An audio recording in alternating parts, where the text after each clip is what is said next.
I have acquired and begun reading the long awaited climate book organized and advertised by Greta Thunberg,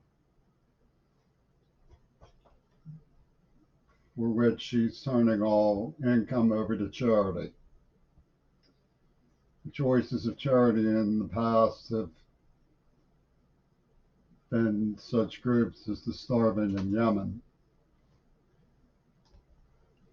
I first heard of Greta and did a painting of her shortly after attending Tacoma Community College a few years ago, where I took a class on climate, and the teacher, Becca Stave, asked if I'd heard of the girl from Sweden. I couldn't remember her name, but I had recently heard of her. It interested me to see this young woman's attempts to escape Moxyland. Moxyland is a book by Lauren Bukes, a South African writer, making a mockery for the Beatles of the idea that ecology could get anywhere in the 80s. Instead, they set up a storyline where resistance is carefully weaned into their resistance by the corporations who profit most from now depicting how they go about their resistance. And of course, anybody who knows how I was lured into a Venus flytrap on Mount Desert Island that I engaged in order to secure information about it in the hopes of settling the dispute as to what the Cold War was really up to,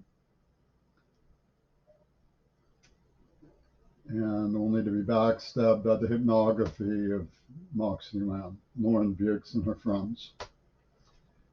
And Greta was carefully cultured at a late date and time to intercept the claim that nothing was being done by promoting the aggravation of the emergency situation of impending catastrophe. Now, this has a history. Ronald Reagan used to talk about nuclear weapons as these god awful weapons, we should get rid of them. Well, he was clearly Lazarus talking in tongues, because nobody did more to rubber stamp the blood curdling mania and waste and tax and spend fraud behind nuclear weapons. But Axis cinema came through Hollywood and have always been gold diggers. And the fact is that Adolf Hitler recognized while he lived in Argentina that America had a built in self destruction mechanism, much as Russia does, which is its hypnographic obsession with the inevitability of the book of Revelation. If people can be convinced of that, they will give up, he reasoned. And he put all of Hollywood to work on nurturing this dementia, which persists. And of course, Flame Over Africa was potboiled by these forces who announced that Moxyland was good. And Greta is their makeover for years and years of craven insistence that um, a person who was, in the words of one of the plotters, purposefully excluded from understanding what happened was actually top sacredly to blame because a dehumanized white, you know, package organized by the Central Intelligence spinner beanies around Cornell West who have packaged the neo-Nazi fable that America has no redemptive qualities, and blacks will crush it. And there'll be a greater Pan Africa with the ancestors in Deutschmarks requiring all payments in Deutschmarks, and so on and so forth. I mean, they rubber stamped their gang theme with the white parochial nutters stamping of the Green Party of Germany on my father's obituary after he was likewise killed by the Warriors, in line with Cornel West's spinner beanie thinking. So the possibility of escaping Moxyland comes up against a lot of response barriers. If you look at Ella Baker, she ran a soup kitchen in the 1920s. I vaguely associate her with Jane Addams of Hull House in Chicago. These were hardworking women who did their level best to open the doors to the public so the public could have safety and honest health care and dignity in their poverty and emerge with greater understanding. My father at least appeared to be doing that when he forsook a student teaching job at Harvard. He always insisted it was a student teaching job. It wasn't a teaching job, it was a student teaching job at Harvard in favor of public education. But he also turned down the presidency of the University of Georgia because they wouldn't desegregate. So it's naive to believe that people whose hearts are in the right place can satisfy the aggressive German Green Party's promotion of black rage. It can never satisfy because the enemy is American dignities. I don't see how anybody could fault Ellen Baker. She was a black woman who, with courage, who worked very hard. I don't see anybody who could fault her any more than anybody could fault Jane Addams or Martin Luther King. I don't see how anybody can fault the hardworking, reasonable, reassuring alliance of people who exist in the United States of America. To her credit, Greta Thunberg does not do that. The people who she has have organized have talked about climate justice and race justice because they know that out of sight is out of mind when it comes to the poverty-stricken, facing endangerment, trauma, drought, starvation, hurricanes, wildfires, earthquakes, melting glaciers, flooding. There's quite a roster of things that are happening that shouldn't be happening because we've been poking the slow response mega system of the climate balance that we live in. And it's starting to move, and it's going to move implacably. We can't just throw on the brakes. It doesn't work that way. Once it starts gaining momentum, I mean, Greta says we need a snowball effect of concern for these issues, and we do.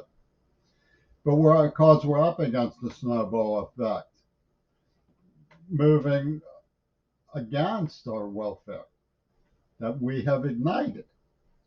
But it's foolish to bang on that racism is responsible because the black auto workers are just as responsible for the war in Vietnam, for the refusal to negotiate emissions standards, for the refusal to switch over to mass transit, for the grisly, horrifying, cruel, gold-digging ordeal that Martin Sheen and Vince Irini mongered with the UN and Midori Goto, the so-called pussy ball war game that was clocked to the AIDS attack by these nightmare weasels that have been identified as Moxyland.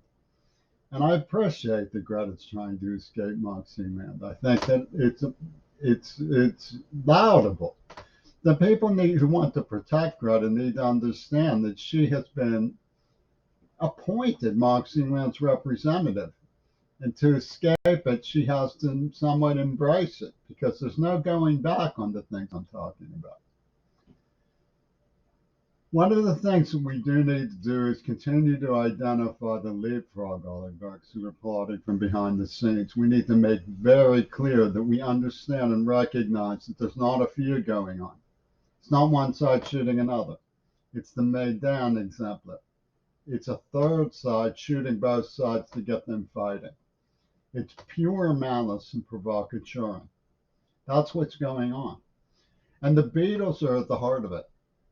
There's no naysaying that Yoko Ono Columbia and the Spinner Beanies of Cornell West came up with the idea of glorifying giving me Parkinson's, for example. Munya Zappa poisoned me in the mouth before COVID with her gang. These people need to be sanctioned, absolutely sanctioned for their obscenity. It has not. They were the ones promoting free love, like with Harry, and making a mockery of the idea that rational sexual education should be taught in public schools. They attacked the public schools. They hired organized, vicious, violent offenders to attack the public schools. Car thieves showed up and kidnappers showed up full of arms and weapons, battering people when people like my father tried to integrate the Pittsburgh public schools with busing. And who did they get to pile on but the NAACP?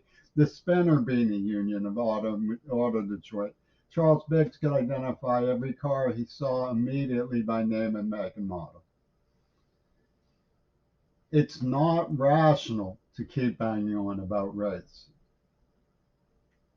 But it is reasonable to talk about the fact that racism plays a role when you identify the role that racism plays.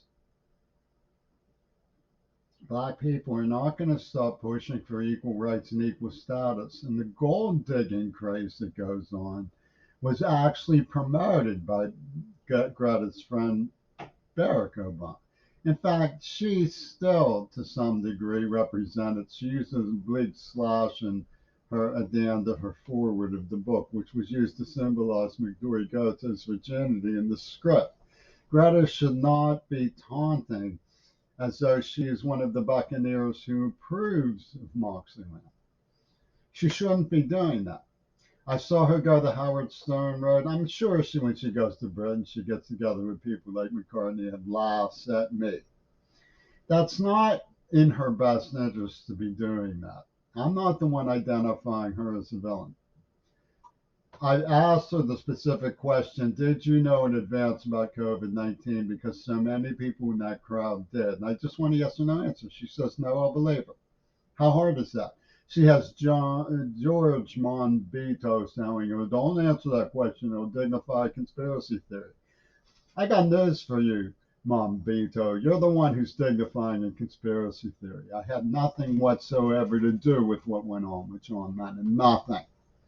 And your Force 10 from Navarone, Prog Rock, elliptical Ouspensky Lenzel, Moxyland puppet show is to blame for the fact that people pushed me over the edge to the point where I now have Parkinson's disease. I want people like Monbito sanctioned no matter what, unless they stop it. Because what they're doing is of no constructive value, period. None. Greta's book is a joy to read for me.